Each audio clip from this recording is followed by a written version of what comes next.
മതിയാകുന്നതല്ല. ഏറെ ദുഃഖങ്ങളും വേദനകളും സഹിച്ചുകൊണ്ട് മലങ്കര സഭയുടെ പ്രഥമ കാതോലിക്ക പരിശുദ്ധ ബസേലിയോസ് പൗലോസ് പ്രഥമൻ ബാബാതിരുമേനി ആ പരിശുദ്ധ പിതാവിന്റെ കാതോലിക്ക സ്ഥാന ആരംഭത്തിലാണ് മലങ്കര സഭ ഒരു സ്വതന്ത്ര സഭ എന്ന് പറയാൻ തക്കവണ്ണം നമുക്കിടയായത്. തീർച്ചയായും ആ വന്യപിതാവിന്റെ മധ്യസ്ഥതയിൽ ശരണപ്പെട്ടുകൊണ്ട് തന്നെയാണ് ഞാൻ ഇവിടെ ആരംഭിക്കുന്നത്. കാതോലിക്കറ്റിനെ സംബന്ധിച്ചിടത്തോളമുള്ള നമ്മുടെ സങ്കല്പം അത് വളരെ വളരെ ഗൗരവമുള്ളതാണ്. മലങ്കരയിൽ പരിശുദ്ധ മാർത്തോമ നട്ട ആ മുന്തിരി ഇന്ന് പടർന്ന് പന്തലിച്ച് മുന്നേറുകയാണ്. ഒരുപക്ഷെ നാം പല വിധത്തിലെ പ്രതിസന്ധികളുണ്ട്, വ്യവഹാരങ്ങളുണ്ട് എന്നൊക്കെ പറയുമ്പോഴും ഈ കാതോലിക്കേറ്റ് സ്ഥാപനം വളർന്ന് വലുതാവുകയാണ്. ഒരു പരമാധികാര ഓർത്തഡോക്സ് സഭ, സ്വയം ശീർഷകത്വമുള്ള സഭ, ഒരു ദേശീയ സഭ, ഇന്ത്യൻ ഓർത്തഡോക്സ് സഭ എന്ന് വിളിക്കപ്പെടാൻ എല്ലാ അർഹതയും ഈ സഭയ്ക്കുണ്ട്. പരിശുദ്ധ മാർത്തോമാ ശ്ലീഹ ആദ്യമായി മലങ്കരയിൽ കടന്നു വന്ന് സഭ സ്ഥാപിച്ച് മുന്നേറി അതിന്റെ പിന്തലമുറക്കാരെന്ന് അവകാശപ്പെടുന്ന മലങ്കര ഓർത്തഡോക്സ് സുറിയാനി സഭയ്ക്ക് അതിന്റെ ചരിത്ര മുഹൂർത്തത്തിൽ ഏറ്റവും അധികം ആനന്ദം നൽകുന്ന ഒരു വർഷമാണ് 2012. തീർച്ചയായും ഇന്ന് ബഹുവിധ പദ്ധതികളാണ് ഇവിടെ ആരംഭിക്കുന്നത്. ഈ പ്രസാദം സെന്ററിന്റെ ഉദ്ഘാടനത്തിന് ശേഷം മലങ്കര സഭയുടെ മിനിസ്ട്രി ഓഫ് ഹ്യൂമൻ എംപവർമെന്റ് ഡിപ്പാർട്ട്മെന്റിന്റെ ജെറിയാട്രിക് ആൻഡ് പാലിയേറ്റീവ് സെന്റർ എന്ന് പറയുന്ന ആ പ്രസ്ഥാനത്തിന്റെയും ഉദ്ഘാടനം ഡൽഹിയിലായിരിക്കുന്ന നമ്മെ നിങ്ങൾ ഏൽപ്പിച്ചിട്ടുണ്ട്. ഇത് രണ്ടും ഈ ഉദ്ഘാടന പ്രസംഗത്തിൽ തന്നെ ഉൾക്കൊള്ളിക്കുന്നു എന്ന് പറയുന്നത് പ്രത്യേകമായിട്ട് നിങ്ങൾ ഓർക്കും എന്ന് ഞാൻ വിചാരിക്കുകയാണ്.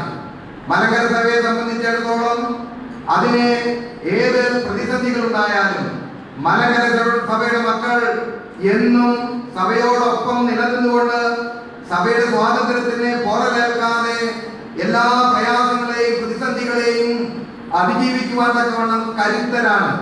കാതോലിക്കേറ്റ് മലങ്കരയിൽ ആരംഭിച്ച കാലം മുതൽക്ക് തന്നെ ഈ കാതോലിക്കേറ്റിനെ നിശേഷം നശിപ്പിക്കത്തക്കവണ്ണമുള്ള പ്രവർത്തനങ്ങൾ ആ കാലഘട്ടത്തിലും ഉണ്ടായിരുന്നു. പരിശുദ്ധ വേദപുസ്തകത്തിൽ കാണപ്പെടുന്ന ഒരു പ്രത്യേക സംഭവം സ്മരണ വരികയാണ്. ആഹാബ് രാജാവിന്റെ കാലഘട്ടത്തില് ഇസ്രായേൽ സമൂഹത്തെ സംബന്ധിച്ചിടത്തോളം ആഹാബ് രാജാവ് പ്രഗത്ഭനായ രാജാവായിരുന്നു. അദ്ദേഹത്തിന്റെ കൊട്ടാരത്തിനടുത്ത് ഒരു ദരിദ്രൻ നാബോത്ത് എന്ന് പേരുള്ള ഒരു സാധുവായ ഒരു മനുഷ്യന്റെ ഒരു മുന്തിരിത്തോട്ടം ഉണ്ടായിരുന്നു. ആ മുന്തിരിത്തോട്ടം അദ്ദേഹത്തിന്റെ പൂർവ്വപിതാക്കന്മാരുടെ സ്വത്ത് എന്നതിന് ലഭിച്ച മുന്തിരിത്തോട്ടമാണ്. ആഹാബ് രാജാവിനെ ആ മുന്തിരിത്തോട്ടം വേണമെന്ന് ആഗ്രഹിച്ചു. ആ മുന്തിരിത്തോട്ടം തരണമെന്ന് ആ സാധുവായ മനുഷ്യനോട് രാജാവ് ആവശ്യപ്പെട്ടു. അദ്ദേഹം ഒരുപക്ഷെ രാജാവിന്റെ കൽപ്പന അനുസരിക്കാൻ ബാധ്യസ്ഥനാണെങ്കിലും പിതൃസ്വത്ത് നഷ്ടപ്പെടുത്തുവാൻ നിവൃത്തിയില്ലെന്നുള്ള അദ്ദേഹത്തിന്റെ ആ സങ്കടയാതന രാജാവ് ശ്രദ്ധിച്ചു, കേട്ടു എങ്കിലും സംതൃപ്തനായില്ല. എന്താണ് സംഭവിച്ചത് നമുക്ക് നല്ലപോലെ അറിയാം. അദ്ദേഹത്തെ നാബോത്ത് എന്ന് പറയുന്ന ആ മുന്തിരിത്തോട്ടത്തിന്റെ ഉടമസ്ഥനെ കള്ളക്കേസിൽ കുടുക്കി അദ്ദേഹത്തെ കല്ലെറിഞ്ഞുവന്ന് ആ മുന്തിരിത്തോട്ടം ആഹാബ് രാജാവ് കൈവശപ്പെടുത്തുന്നുണ്ട്. അങ്ങനെ കൈവശപ്പെടുത്തിയെങ്കിലും ആഹാബ് രാജാവിന്റെ അന്ത്യം വളരെ ദയനീയമായിരുന്നു എന്നുള്ളത് പരിശുദ്ധ വേദഗ്രന്ഥം നമ്മോട് സാക്ഷിക്കുന്നുണ്ട്. പ്രിയമുള്ളവരെ, കാതോലിക്കേറ്റ് എന്ന് പറയുന്ന ഒരു സ്ഥാപനം 1912 ഇവിടെ സ്ഥാപിക്കപ്പെട്ടപ്പോഴും അതിനെ നിശേഷം ഇല്ലാതാക്കുവാനും നശിപ്പിക്കുവാനും പല വിധത്തിലുള്ള ശക്തികളും ഉണ്ടായിട്ടുണ്ട്. പക്ഷേ ഇത് പിതൃസ്വത്താണ് എന്നുള്ള സങ്കല്പത്തിലൂടെ നമ്മുടെ പൂർവിക പിതാക്കന്മാർ അതിനെ പരിരക്ഷിച്ചു വരികയാണ്. ഒരു സ്വാതന്ത്ര്യമുള്ള സഭ, ഒരു ദേശീയ സഭ, ഒരു സ്വയം ശീർഷകത്വമുള്ള സഭ, എല്ലാ തലങ്ങളിലും ഈ കാതോലിക്കേറ്റ് എന്ന് പറയുന്നത് മലങ്കര സഭയുടെ വളർച്ചയ്ക്ക് ആവശ്യമാണ്. ഇന്ത്യൻ ഓർത്തഡോക്സ് സഭ എന്നതിനെ വിളിക്കുന്നതിൽ പറ്റില്ലെന്നാണ് എന്റെ വിചാരം. തീർച്ചയായും ഈ കാതോലിക്കേറ്റിന്റെ ശതാബ്ദി ആഘോഷം ഏറ്റവും ചരിത്ര മുഹൂർത്തത്തിൽ എന്നും ഏവർക്കും ഓർക്കപ്പെടുവാൻ തക്കവണ്ണം നാം അത് ആഘോഷിക്കുകയാണ്. വിവിധ ഭദ്രാസനങ്ങൾ ആഘോഷിക്കുന്നു. അതുപോലെ തന്നെ സഭ പൂർണ്ണമായും മൊത്തമായും നവംബർ മാസം 25-ാം തീയതി നമ്മൾ ആഘോഷിക്കുകയാണ്. ഇതൊക്കെയും സഭയെ സംബന്ധിച്ചിടത്തോളം വലിയ വലിയ അത്യാഘാതത്തിന്റെ മുഹൂർത്തങ്ങളാണ്. ഇത് ഈ ഭദ്രാസനത്തിലും ഇത് ഏറ്റവും നന്നായിട്ട് ആഘോഷിക്കുന്നു. ഒരു വിധത്തിലും കാതോലിക്കയിനെ ഏതെങ്കിലും തരത്തിൽ തളർത്തുവാനോ ആർക്കും സാധ്യമല്ല എന്നുള്ള കാര്യം ഞാൻ ഓർപ്പിക്കട്ടെ. മാത്രവുമല്ല, പ്രതിസന്ധികൾ ഉണ്ടായേക്കാം, പ്രയാസങ്ങൾ ഉണ്ടായേക്കാം. ക്രിസ്തീയ സഭയ്ക്ക് പീഡനങ്ങളും ബുദ്ധിമുട്ടുകളും ഇതെല്ലാം ആദ്യം മുതൽക്ക് തന്നെ ഉള്ളതാണ്. ഒരിക്കലും അങ്ങനെയുള്ള പ്രതിസന്ധികളോ പ്രയാസങ്ങളോ ഒക്കെ വരുന്ന മുറയ്ക്ക് തളരാതെ ദൈവത്തിൽ ആശ്രയിച്ചുകൊണ്ട് മുന്നേറുക എന്നുള്ളതാണ് നമ്മുടെ പൂർവീയ പിതാക്കന്മാർ നമ്മെ വരവേൽപ്പിച്ചിട്ടുള്ളതായ ഉത്തരവാദിത്വം. അത് നമ്മൾ നിർവഹിച്ചേ മതിയാകും. ആദ്യമായിട്ട് തന്നെ ഈ സഭയെ സംബന്ധിച്ചിടത്തോളം ഈ സഭയിൽ പരിപൂർണമായ ശാശ്വത സമാധാനം ഉണ്ടാകുവാൻ തക്കവണ്ണം ദൈവസന്നിധിയിൽ നിരന്തരം പ്രാർത്ഥിക്കാൻ നിങ്ങൾ മറന്നുപോകരുത്. അത് നമ്മുടെ വലിയ ചുമതലയാണ്. അതുപോലെ തന്നെ സത്യം കൈവിട്ട് അനീതിക്കോ മറ്റേതെങ്കിലും വിധത്തിലുള്ള പ്രവർത്തനങ്ങൾക്കോ നാം മുഖാന്തരമായിക്കൂട. എല്ലാം സമാധാനത്തിന്റെ മാർഗങ്ങളിലൂടെ, സത്യത്തിന്റെ വഴിയിലൂടെ സത്യത്തെ കുഴിച്ചുമൂടുവാൻ ലോകത്തിൽ ആർക്കും സാധ്യമല്ല. അതിനെ സമയദൈർഘ്യമുണ്ടെന്ന് മാത്രമേ ഉള്ളൂ. അതുകൊണ്ട് ഈ മലങ്കര ഓർത്തഡോക്സ് സുറിയാനി സഭയുടെ ഈ കാതോലിക്കൈറ്റ് എന്ന് പറയുന്ന ഈ സ്ഥാപനത്തിന്റെ വളർച്ചയ്ക്ക് വേണ്ടി എല്ലാവിധത്തിലും പ്രാർത്ഥനയിലും അതുപോലെ തന്നെ പ്രവർത്തനങ്ങളിലും നിങ്ങൾ ഉത്സാഹിച്ച് എന്നും സഭയ്ക്ക് വേണ്ടി പ്രവർത്തിക്കണമെന്ന് ഓർമ്മിപ്പിക്കുകയാണ്. ദീർഘമായ പ്രസംഗം ചെയ്യുവാൻ ഞാൻ ഈ സമയം ഉപയോഗിക്കുന്നില്ല.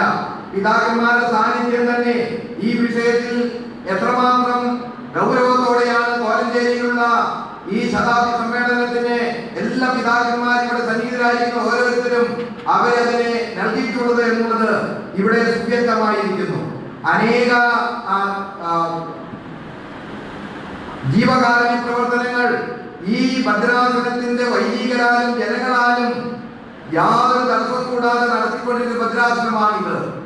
ഈ 2012 ഒക്ടോബർ, നവംബർ, ഡിസംബർ എന്നീ 3 മാസങ്ങളിൽ മിനിസ്ട്രി ഓഫ് ഹ്യൂമൻ എംപവർമെന്റ് എന്ന് പറയുന്ന മലങ്കര ഓർത്തഡോക്സ് സുറിയാനി സഭയുടെ ആ ഒരു പ്രത്യേക ഡിപ്പാർട്ട്മെന്റ് ഈ 3 മാസം ഒരു പ്രധാനപ്പെട്ട പദ്ധതി ആവിഷ്കരിച്ച് ഇന്ന് അതും ഇവിടെ ഉദ്ഘാടനം ചെയ്തിട്ടുണ്ട്.